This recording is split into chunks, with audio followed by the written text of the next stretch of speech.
कृष्णा पंचगंगा तीरावर वसलेल्या श्री क्षेत्र नृसिंहवाडीतील श्री दत्त मंदिरात उद्या सायंकाळी 5 वाजता दत्तजयंती सोहळा संपन्न होणार आहे. या निमित्तानं ग्रामपंचायत आणि श्री दत्त देवस्थान संस्थानच्या वतीनं भाविकांसाठी सर्व सोयी सुविधा पुरवण्यासाठी नियोजन करण्यात आलंय. आमदार राजेंद्र पाटील यड्रावकर यांनी जयंती उत्सवानिमित्तच्या तयारीचा आढावा घेतला.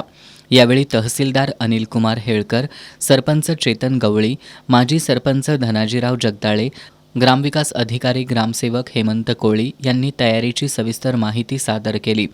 आमदार यड्रावकर यांनी वाहतूक व्यवस्था, पार्किंग, आरोग्यसेवा सज्ज ठेवून भाविकांची गैरसोय होऊ नये याची काळजी घेण्याबाबत सूचना दिल्या. त्यानंतर त्यांनी मंदिर परिसराची प्रत्यक्ष पाहणी करून उपाययोजनांची माहिती घेऊन सूचना दिल्या. उद्या होणाऱ्या दत्त जयंतीच्या निमित्तानं एकंदरीत सगळ्याच विभागाचा आढावा या ठिकाणी घेण्यात आला. अतिशय शिस्तबद्ध अशा पद्धतीच्या येणाऱ्या सर्व भाविकांची सोय असेल किंवा सुरक्षा असेल या दृष्टीनं अतिशय चांगल्या पद्धतीची आणि चोख व्यवस्था करण्यात आलेली आहे. लोकांनी सुद्धा प्रशासनाला सहकार्य करावं ही प्रशासनाच्या वतीनं आणि लोकप्रतिनिधींच्या वतीनं मी यात्रेकरूंना सुद्धा विनंती करतो. यावेळी दत्त देवस्थान समितीचे अध्यक्ष वैभव काळू पुजारी यांनी देवस्थानच्या वतीनं करण्यात आलेल्या तयारीची माहिती दिली. तर माजी सरपंच धनाजीराव जगदाळे यांनी ग्रामपंचायतीच्या वतीनं भाविकांसाठी आवश्यक त्या सर्व सोयी सुविधा पुरवण्यात येणार असल्याचं सांगितलं.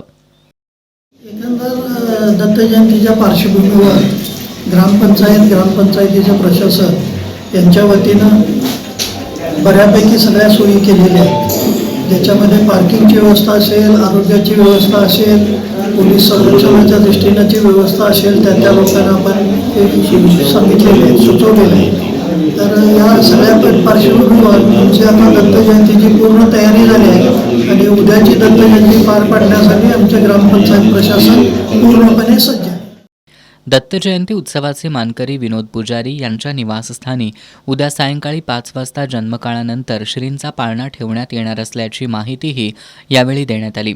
बैठकीला सहाय्यक गटविकास अधिकारी मुकेश सजगाणे, विस्तार अधिकारी रविकांत कांबळे, आरोग्य अधिकारी doctor Khatavkar, doctor Patil, police उपनिरीक्षक गिरीश शिंदे, उपसरपंच अभिजित जगदाळे, सागर धनवडे, अविनाश भोसले, विकास कदम, गुरु धनवडे, रमेश सुतार यांच्यासह अन्य पदाधिकारी उपस्थित होते.